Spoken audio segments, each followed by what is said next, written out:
he was overeating all the time. And so he came in and I used it with food because it's a way of changing your desire for something. You can increase it or decrease it.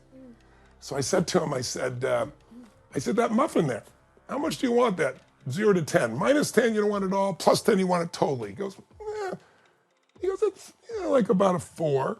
I said, why is it a 4? He goes, it's been sitting there a while. And I said, okay, well, let's make you want it less. What would make you want it less? What would you have to change in what you focus on or notice or appreciate or in the environment? He goes, well, I notice it's really dry. I said, what is it now? And he took the number, I don't remember what the number was. Let's say it was a 4 and he brought it down to like a 2 or a 1. I said, what would make it a -2? He goes, if I notice the grease on the side. Oh yeah, I can see there's like grease on the side, right? And I said, what would make it a -5? He goes, well, I don't want to make it a -5. I said, well, what? He goes, well, if there was some hardened butter beside it or something, I don't know. And I took him all the way through. I said, okay, now let's increase your desire. Like, what do you want it to be? He goes, I want it to be a 9. I want it to be a 10. I said, okay, what do you got to do? And I said, what would make it a +6? And he goes, well, if I heated it up, it'd be a +7. I was like, okay, what else? He goes, if we melted the butter, that'd be a +8. What else? He goes, if I had like that soda pop over there with it, it's a +9. And then I said, okay, what if that thing is stale? And we played literally seeing how we could change his emotions by changing the conditions in himself, his expectations or beliefs, and the conditions in the environment. And so what sounds funny about food or about running, it's the same with your family. So my question would be, what do you want? What's your current thought when you think about your holiday coming up? Is it stress? Is it frustration? What are some of the qualities? Where would you say you are -10 to +10? Let's say you're a +5 or 6, maybe even a +7. What would it take to make it a +8 or a 9 or 10? What do you want it to be? So I'm not gonna settle for less than a 9. Great, well, what would make it a 9? Well, maybe when I'm flying there, I can think about some of the stories and write down some of the things I wanna share, or some of the questions I wanna know from my sister, or what I wanna compliment sincerely my mom about. And you start making lists, or I wanna put some special music on. And you can literally quantify and qualify what will make this holiday amazing. Both what you need to shift in my own mind, like I'm not gonna react to anybody over drinking or somebody asking my questions. They're gonna do that. They're gonna be worried, but I'm gonna look at it as love. You decide what you want, and then you decide the plan of what's gonna change in you or the environment to make it happen. And this incredible soul here, my woman here, my lady, my wife is just unbelievable in creating that. Like I call it scoring. Like, I could watch a film without the music, it's not the same film. You gotta score it. And so we score our lives. Why don't you share some of what you do here, like not just in holiday time, but all the time? Well, I think it's beautiful in our homes that, to make it our sanctuary.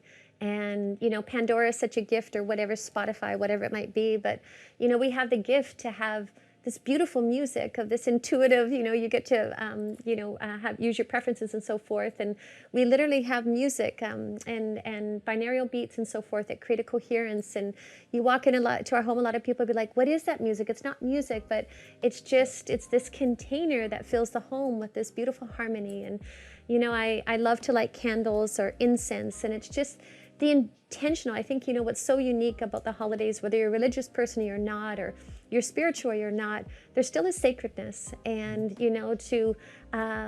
whether it be the holidays or just every day, the awareness that this life is a miracle. I think part of some of the external world events is calling us to wake up, and calling us to wake up to the preciousness of this life. We are alive. That's a miracle in itself. And for us in our home, besides all the things that we do with music and our candles, Incense. We also, like anybody walks around, they go, what is that smell? What is that sound?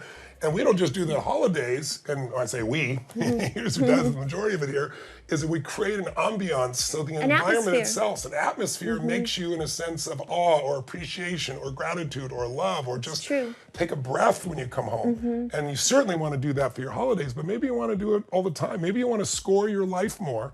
And scoring just requires awakening from your day-to-day stress and saying, how do I want it to be? Not, why isn't it the way I want it to be? How do I want it to be? And what do I got to change in me?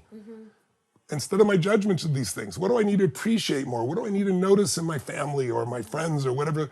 What am I going to decide to do? Because if you don't decide, the world will just take you. Stress will just take you, because we all have a world where we've been pretty much wired where we have a highway to stress and a dirt road to happiness. And maybe the holidays is a chance for you to rewire yourself, because the more you put yourself in these beautiful states of mind and emotion and gratitude and awe and appreciation and love, the more it becomes addictive in a positive way. Then you got a highway to joy, a highway to love. And the best way to do it is where it's hard. Like, how do you build a muscle? You don't build a muscle by lifting a light weight. So if it's a bit challenging this holiday season, take away the challenge and find the gift. That's what we mean by find the blessing.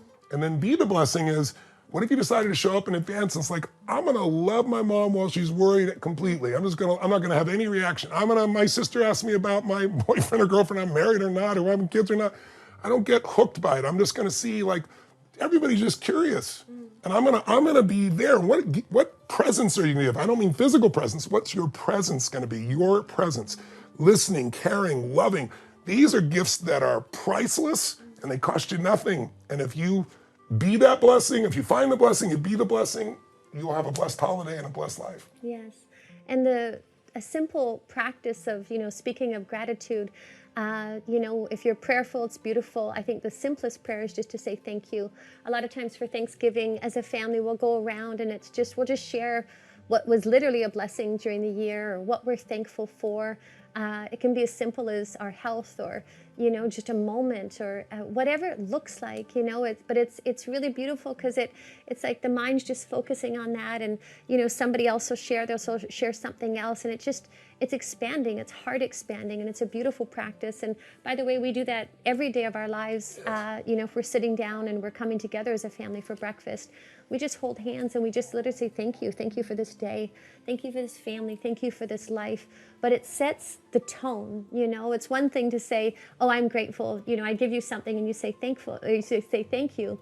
But to actually, invoke that and to actually to put your attention that and to share that, and the sharing that when a family, it's such a cool thing. I always look forward to it at Thanksgiving dinner because we all just go around and it's just this really intimate, beautiful, like love letter of life that just everybody actually takes the time to say, oh, I got another one. Oh, I remember this one. And just everybody's just sharing. It creates a momentum of itself too. It really does, but it's beautiful. It's beautiful. And so whether you're together, whether you're on Zoom, whether you're alone, whether you're on your own, you can still pull out a piece of paper and just journal what's been blessed in your life, what you're grateful for. It's just, this very simple fact that, we're here and you're watching this and we're alive. Life is a miracle. And there's just, no matter what's happening in the external circumstances, there's just truly so much to be grateful for. And